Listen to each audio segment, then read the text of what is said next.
বন্ধুরা, যারা বলেন সেলস অ্যান্ড মার্কেটিং চাকরি খুব পরিশ্রম এবং সবচেয়ে বাজে চাকরি, আজকের ভিডিওটা তাদের জন্য। আমি বিস্তারিত তুলে ধরছি, আপনারা একটু মনোযোগ সহকারে শুনবেন।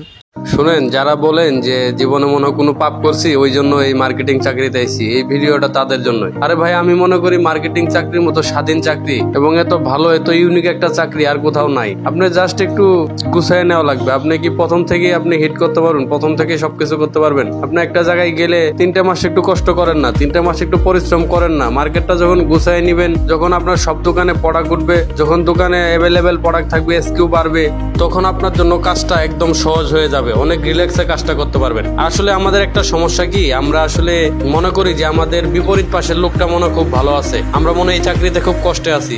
যারা অফিসিয়াল জব করে বা অন্যান্য জব করে তারা মনে খুব ভালো আছে। আরে ভাই, দুপুরে যখন লাঞ্চ করে একটা দোকানে বসে চা খান, ব্যাংকের নিচে একটু চা খাইন।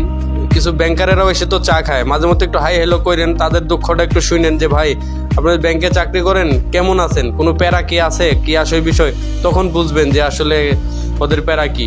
অনেকজনের সাথে কথা হয়েছে, তো তারা বলে ভাই আমাদের এক জায়গায় বসে থাকতে থাকতে মেরুদণ্ড ব্যথা করে, আবার নানান হিসাব এই কম্পিউটারে তোলা লাগে, একটা 19-20 হইলে দেখা গেছে আবার সব হিসাব প্রথম থেকে টান দেওয়া লাগে, আর অ্যাকাউন্ট খোলার প্যারা, আরো আদার্স প্যারা তো আছেই। আসলে প্যারা ছাড়া বা কোনো কাজই সহজ নাই। কেউ আপনাকে বসে বসে বেতন দিবে না। আপনি একটা গার্মেন্টস কর্মীর সাথে কথা বলে দেখেন না, আমরা তো মনে করি যে না, ও এক জায়গায় বসে থাকে কাজ করে খুব ভালো মনে, খুব শান্তিতে মনে আছে। আপনি একটা গার্মেন্টস কর্মীর সঙ্গে কথা বলে দেখেন, ও সকালে ঢুকে রাতে বের হয়, ওর যে কতটা কষ্ট, ওর সাথে কথা কইলে বুঝবেন। শুনেন, পরিশেষে কিছু কথা বলি, একটু বিবেক খাটায় চিন্তা করেন, ঠিক আছে? আমরা যারা মার্কেটিং চাকরিতে আইছি, এমনি এমনি কিন্তু আসি নাই। আমরা দেখা গেছে ইন্টার পাস করার পর বা ডিগ্রি পাস করার পরে অনেক জায়গায় ট্রাই করছি, অনেক সরকারি জব ট্রাই করছি, পাই নাই। সর্বশেষে আমরা মার্কেটিং জবে আইছি, ঠিক আছে?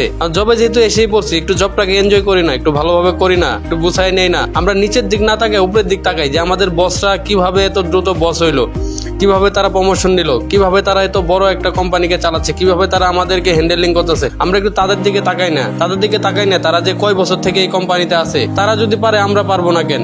আমরাও মানুষ, তারাও মানুষ। সর্বশেষে একটি কথাই বলবো, যারা মার্কেটিং চাকরিতে সফল বা মার্কেটিং জব করে, আমি মনে করি তারা সব বিষয়ে অলরাউন্ডার। তারা দৈনিক এমন এমন মানুষদের সাথে মিশে, মানে একদম সমাজের সব স্তরের মানুষের সাথে মিশতে হয়, সব রকমের অভিজ্ঞতা হয়।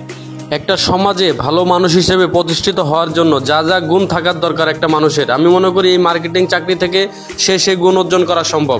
মার্কেটিং চাকরি আমাদের ধৈর্যশীল হিসেবে প্রতিষ্ঠিত করে। কিভাবে ধৈর্য ধরতে হয় সেটা মার্কেটিং চাকরি থেকে শেখা যায়। দায়িত্বশীলতা শেখা যায়, কিভাবে দায়িত্ব নিয়ে কাজ করতে হয়, দায়িত্বশীলতা শেখা যায়। ভদ্রতা শেখা যায়, একজন মানুষের সাথে কিভাবে ব্যবহার করা লাগে, সমাজের কোন স্তরের মানুষের সাথে কিভাবে মিশতে হবে, কিভাবে ব্যবহার করা লাগবে, ভদ্রতা শিখতে পারি। কিভাবে হাসি খুশি থাকা যায় সেটা শেখায়। কথা বলতে শেখাই, স্মার্টনেস শেখাই, কিভাবে সব পরিবেশে খাপ খেয়ে থাকা যায় সেটা শেখাই। সবাই ভালো থাকবেন, আজ এ পর্যন্তই। পারলে ভিডিওটি একটু শেয়ার করে দিয়েন এবং পেজটি ফলো করে দিয়েন, কারণ সবাই এগিয়ে যাচ্ছে, আমরা কেন পিছিয়ে থাকবো।